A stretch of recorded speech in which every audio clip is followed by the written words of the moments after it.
आज ईद है, तमाम लोग जो ईद मना रहे हैं उन सबको ईद मुबारक। एक स्टेटमेंट बहुत ज़्यादा मार्केट में गर्दिश कर रहा है कि आम माफ़ी का इमरान खान साहब ने ऐलान कर दिया। इमरान खान माफ़ करने के लिए तैयार है पाकिस्तान की खातिर। मैं ज़रा इसको क्लियर कर दूँ। ये लोग गोल मोल कर देते हैं बात को। अली अमीन गंडापुर ने स्टेटमेंट दिया तो उसका एक अलग ही पूरा माहौल बन गया। ये शेख वकास अकरम साहब ने भी ये बात क्लियरली कही है कि इमरान खान अपने मामले को माफ़ कर सकता है कि जो इमरान खान के साथ घटियापन किया गया पाकिस्तान में, वो कह रहे हैं जी वो मैं माफ़ करने के लिए तैयार हूँ।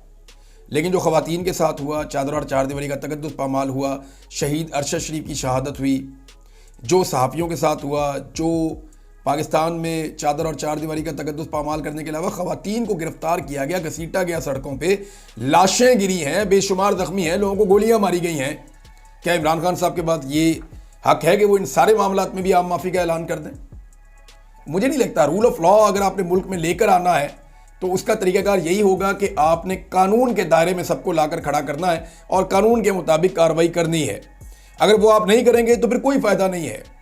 फिर ये मामला ऐसे ही चलता रहेगा, ये सिलसिला ऐसे ही चलता रहेगा, कोई चीज़ तब्दील नहीं होगी। ये बात आप मेरे से लिख के ले लें, कुछ भी तब्दील नहीं होगा।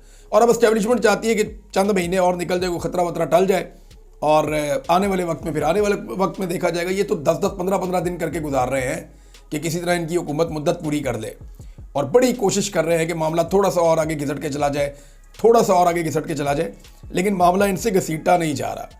नाज़रीन, अहमद खान न्यादी साहब हैं, ये इमरान खान साहब के रिश्तेदार हैं। इन्होंने इमरान खान साहब के लिए बड़ी कुर्बानी दी है। ये हर जगह पे मौजूद होते थे, हर जगह पे जो है वो फ्रंट पे खड़े होते थे। अहमद खान न्यादी साहब का एक स्टेटमेंट है, बड़ा उनका तकलीफ दे स्टेटमेंट है, मैं आपको पढ़ के सुनाता हूँ।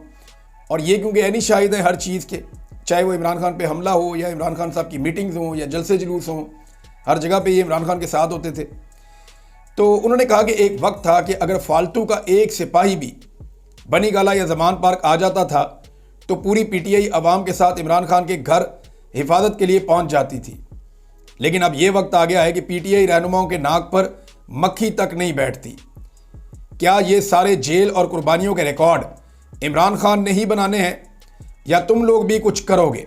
ये अहमद खान न्यादी साहब का स्टेटमेंट है। वो गैरत दिलाने की कोशिश कर रहे हैं पाकिस्तान तहरीक इंसाफ के लोगों को कि जनाब खड़े हो जाएं, इमरान खान आपके लिए खड़ा है। लेकिन तहरीक इंसाफ में मार तो बहुत खाई है। देखें, पंजाब में भी बहुत मार खाई है, खैबर पख्तूनख्वा में भी बहुत मार खाई है, लेकिन इमरान खान के लेवल की कुर्बानी किसी ने नहीं दी। ये बात बिल्कुल ठीक है। और वर्कर जो है वो कुर्बानी देने के लिए तैयार है। वर्कर कहता है जी मेरे से आप कुर्बानी ले लें जो मर्जी, मैं हर तरह की कुर्बानी दूंगा। लेकिन जो लीडरशिप है उनमें अक्सर लोग जो है वो कंप्रोमाइज़ ऐसे दिखाई देते हैं। ये नहीं मैं कह रहा कि वो शायद एस्टेब्लिशमेंट के साथ मिल गए हैं, साजिश का हिस्सा बन गए, नहीं। हर एक की अपनी अपनी मजबूरियाँ हैं और हर एक जो है वो अपनी अपनी वजूहात की बिना पे एक सर्टन लेवल से आगे नहीं बढ़ता। कुछ लोग जो है वो बड़े खुल के आते हैं, खुलकर बात करते हैं, जिनमें ख़वातीन जो हैं वो सर फहरिस्त हैं। ख़वातीन ने जो किया इस तहरीक में, पाकिस्तान तहरीक इंसाफ की, और कोई नहीं कर सका। अब नाज़रीन उस खबर की तरफ आ जाएं जिस पे सबकी तवज्जो है कि क्या वाकई में कोई मामला हो रहा है इमरान खान साहब के हवाले से, कोई पेशरफ्त हो रही है। ओवरसीज़ पाकिस्तानी जो अमेरिका से आए उनके आने के बाद, देखिए वो ओवरसीज़ पाकिस्तानी जो ये तासुर लेकर गए हैं कि मामला ठीक हो जाएंगे। मार्केट में ऐसी खबरें गर्दिश करवाई जा रही हैं या हो रही हैं कि जनाब एक हफ्ते के बाद जो है वो कैदी छूटना शुरू हो जाएंगे, चंद दिन के बाद जो है वो अदलिया के ऊपर से दबाव हटा लिया जाएगा, 1 महीने के अंदर अंदर जो है वो इमरान खान साहब के केसेस के बारे में नाइंसाफ़ियाँ बंद कर दी जाएंगी, वो 26वीं यानी तरमीम के मामला भी शायद वापस हो जाएंगे। ये सारी खबरें मार्केट में फैल रही हैं। क्या ये खबरें सच हैं या ठीक हैं? तो ये जितना गंद मारा ना पाकिस्तान में, पाकिस्तान की फॉर्म 47 की हुकूमत ने और एस्टेब्लिशमेंट ने मिलकर, आपको लगता है कि ये गंद खुद ही साफ़ कर देंगे? ऐसा कभी हो नहीं सकता। ये टाइम क्यों मांग रहे हैं, ये बात आपको समझनी पड़ेगी। मल्टीपल चीज़ें हैं ना। अमेरिका में जो कार्रवाई हो रही है तो ये अमेरिका के जो ओवरसीज़ पाकिस्तानी हैं उनको मनाना चाहते हैं, उन्हें अपने साथ एक पेज पे लाना चाहते हैं कि हमारी भी बात सुनो। एंगेजमेंट जब होती है ना तो आप बार बार कहते हैं जी वो बुरा था, वो बुरा था, वो बुरा था, तो एक वक्त आता है वो कहते हैं यार कुछ ना कुछ तो उस पर बुरा हो गई। तो ये अब एंगेजमेंट इसलिए हो रही, किसी ने कोई कमिटमेंट नहीं दी मेरी इन्फॉर्मेशन के मुताबिक। हाँ, ये ज़रूर है कि आप जाके वहाँ माहौल ठंडा करें, हम यहाँ पे माहौल ठंडा करते हैं और कोशिश करते हैं कि चीज़ें हल हो जाएं। इतनी बात तो मुझे समझ आती है। लेकिन ये जो बहुत सारी चीज़ें आगे बढ़ाई देंगे, कैदी भी रिहा हो जाएंगे जी, 26वीं तरमीम वापस हो जाएगी, वो अदालतों पर दबाव बंद कर दिया जाएगा, ये टाइम गेनिंग टैक्टिसेस हैं। अभी ये तहरीक का मौसम है मई के शुरू तक। अप्रैल के महीने में, मई के महीने में ये तहरीक का मौसम है। ये जून जुलाई तक ले जाएंगे, इसको घसीटेंगे थोड़ा सा, फिर गर्मी इतनी हो जाएगी कोई तहरीक चलेगी नहीं, फिर तहरीक का आगाज़ हो सकता है फिर सितंबर में जाके। तो ये 4-5 महीने निकल गए। सितंबर के बाद आप तहरीक शुरू करेंगे, फिर कोई और चीज़ हो जाएगी। तो एस्टेब्लिशमेंट को हमेशा लगता है कि अंगेज करो लोगों को और उनको एक ट्रक की बत्ती के पीछे लगाओ और बड़े आराम से अपनी चीज़ें हैंडल करो, मामलात को रिजॉल्व करो और हर तरफ हर सिमत में काम करते रहो। तो वो ऐसे ही करते हैं और इधर फोकस उनका ज़्यादा है। देखें, उनका फोकस दहशतगर्दों के खिलाफ इतना ज़्यादा नहीं है जितना फोकस पाकिस्तान तहरीक इंसाफ को टैकल करने में है। और ओवरसीज़ पाकिस्तानी यहाँ पे जिस किस्म के प्रोटोकॉल्स लेकर गए हैं तो उनका ये सोचना बनता है कि शायद मामला ठीक हो रहे हैं। देखिए, वो ये कहते हैं ना कि हमें इमरान खान से मिलवा दें, नहीं मिलवाया गया। वो कहते हैं ना कि बेगुनाह कह दिए वो छोड़ना शुरू कर दें। अब मैं आपको एक मिसाल देता हूं कि अगर एस्टेब्लिशमेंट की नीयत ठीक है और वो चीज़ें ठीक करना चाहती है तो ये देखें, पाकिस्तान तहरीक इंसाफ के अपने ऑफिशियल अकाउंट से ये इंफॉर्मेशन शेयर वहाँ पे भी हुई है। ये खातून है, वो ये बता रही हैं कि उस्मान महमूद साहब हैं, उनकी अहलियाँ हैं। मेरे शौहर उस्मान महमूद को 15 मार्च को नामालूम अफराद ने अगवा किया और आज तक तमाम दरवाजे खटखटाने के बावजूद उन्हें वापस नहीं भेजा गया। हमारे 3 बच्चे हैं, ईद पर हम उन्हें क्या बताएं कि उनके वालिद कहाँ हैं? हमने ऐसा क्या गुनाह किया है? वो तो पिछले 2 साल से सोशल मीडिया पर भी एक्टिव नहीं थे।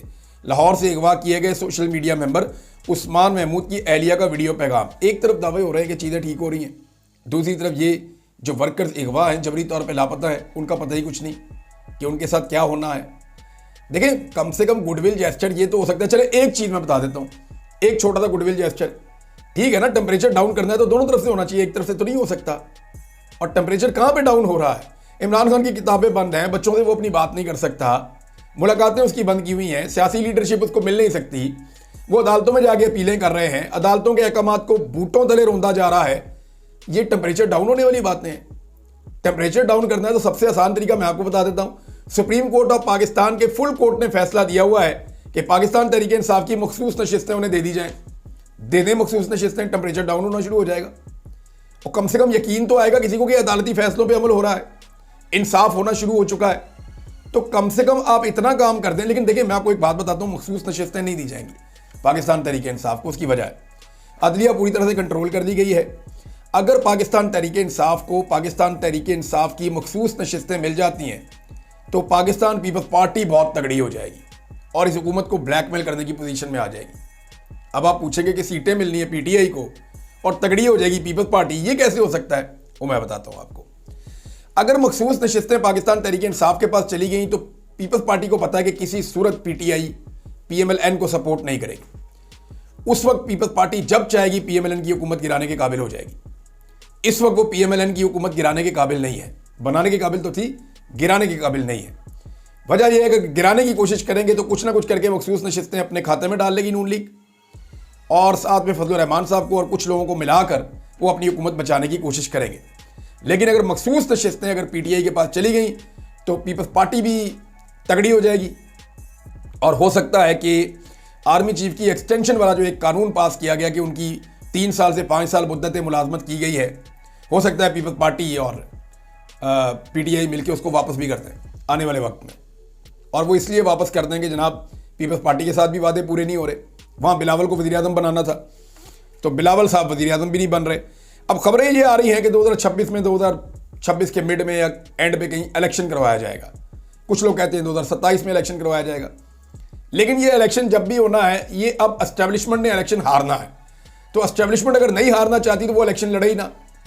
देखिए, मैं एस्टेब्लिशमेंट को हार से बचने का आसान तरीका बता रहा हूँ। अगर आप हार से बचना चाहते हैं, आप इलेक्शन लड़े ही ना, आप इलेक्शन के मैदान में उतरे ही ना। आप पॉलिटिकल पार्टियों को इलेक्शन लड़ने दें, जो जीत गया जीत गया, जो हार गया हार गया।